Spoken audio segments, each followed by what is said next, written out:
Pemerintah baru saja merilis konsep rumah subsidi yang menyasar kebutuhan generasi muda di perkotaan. Direktur Jenderal Perumahan Perkotaan Kementerian PKP, Sri Haryati, menjelaskan bahwa konsep rumah subsidi ke depan akan difokuskan pada hunian kecil, efisien, dan terjangkau agar bisa memenuhi kebutuhan generasi muda yang lebih mementingkan aksesibilitas daripada ukuran rumah. Tujuannya agar rumah-rumah ini bisa dibangun lebih dekat dengan lokasi kerja dan tetap terjangkau secara harga. Karena tanah di sekitar perkotaan mahal, maka rumahnya kita buat lebih minimalis, ujar Sri dalam keterangan di Jakarta, Senin, 16 Juni 2025. Namun, konsep tersebut mendadak menuai sorotan usai sebuah video viral di media sosial memperlihatkan kondisi rumah subsidi yang dinilai terlalu sempit dan tidak layak huni. Dalam video berdurasi singkat yang diunggah akun Instagram Biasalah Anak Muda menampilkan rumah dengan luas hanya sekitar 14 meter persegi yang dinilai tak layak huni. Dalam video tersebut, terlihat ruang tamu yang sekaligus berfungsi sebagai dapur.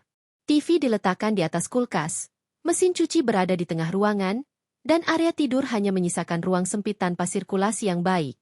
Narasi dalam video tersebut bahkan kreator akun tersebut menyindir dengan ucapan, "Dapur kecil ini bisa buat kita menggoreng isu," menandakan kekecewaan netizen.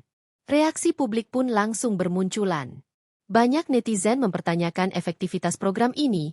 Apakah benar solusi atau justru menciptakan kubikel hunian yang tidak manusiawi? Menanggapi hal itu, Sri Haryati menegaskan bahwa desain rumah subsidi tersebut masih dalam tahap rancangan dan belum menjadi keputusan final.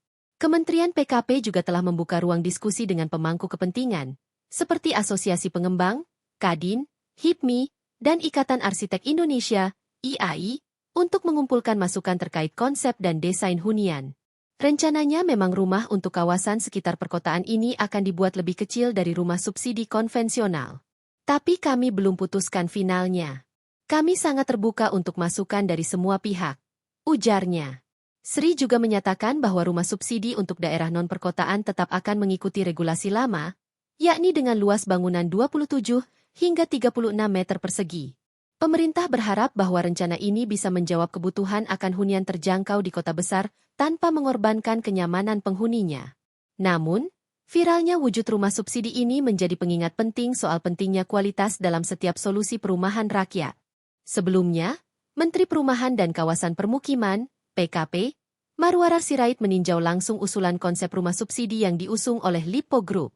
Setidaknya ada 2 tipe rumah yang telah dibangun mock-up-nya oleh Lipo Group di lobi Nobubang Plaza Semanggi, yakni tipe 1 kamar tidur dengan luas tanah 25 meter persegi, 2,6 x 9,6 meter, dan luas bangunan 14 meter persegi, dan tipe 2 kamar tidur dengan luas tanah 26,3 meter persegi, 2,6 x 10,1 meter, luas bangunan 23,4 meter persegi. Siang ini saya didampingi Dirjen, rekan-rekan pengembang, milenial dan kawan-kawan media meninjau mock-up rumah minimalis yang dibangun oleh Lipo Group di kawasan perkotaan sekaligus mendengar berbagai masukan terkait usulan pilihan jenis rumah subsidi yang berukuran 26,3 meter persegi, untuk yang 2 kamar tidur dan 25 meter persegi, untuk yang 1 kamar tidur. Ujar Menteri PKP Marwarar Sirait saat melakukan peninjauan usulan mock-up dan konsep rumah subsidi di Plaza Semanggi, Jakarta, Kamis 12 Juni 2025. Menteri PKP menjelaskan, pihak Kementerian PKP siap menerima berbagai usulan konsep desain rumah subsidi dari seluruh stakeholder perumahan. Hal itu diperlukan sebagai salah satu solusi menjawab kebutuhan rumah bagi MBR yang tinggal di perkotaan di mana lahan untuk perumahan semakin terbatas. Terima kasih banyak Pak James Riyadi, pengembang, bank penyalur FLPP, generasi milenial yang ingin melihat usulan konsep rumah subsidi ini.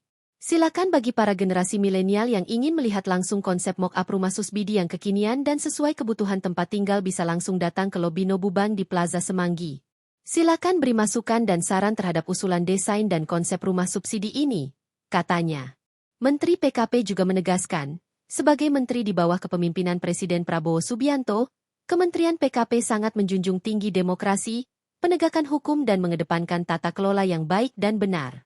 Salah satunya dengan selalu melibatkan partisipasi publik dengan menyampaikan draft peraturan yang masih terus dikaji melihat berbagai masukan dan pertimbangan agar peraturan bisa menjawab persoalan dan kebutuhan zaman di sektor perumahan.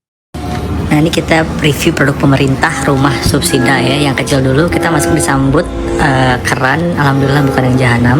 Masuk juga disambut ruang keluarga. TV-nya di mana ya? Oh di atas, kulkas baru nih. Nah ini di dapur kecil nih bisa kita menggoreng isu ya. Ini apel asli nih. Ya iyalah, yang palsu cuma apa? Ijazah, betul. Kemudian ini nggak jelek-jelek banget sih. Cuman kenapa mesti disekat aja? Ini kamar utama, oke sih, lemarinya cuma punya baju 6 bolehnya. Terus kamar mandinya gitu aja ya, kalau main cerat ya serumah modar juga sih. Nah ini model yang lebih gedenya store. Nah tapi tetap aja bingung sih kalau naruh galon di mana. Nah ini TV-nya di belakang pintu, edan, lebih absurd. Kenapa nggak di kamar aja sih? Yang paling bikin sesek tuh ini nggak. Terima kasih telah menyaksikan berita terkini dari sinarharapan.co. Saksikan terus konten-konten menarik lainnya.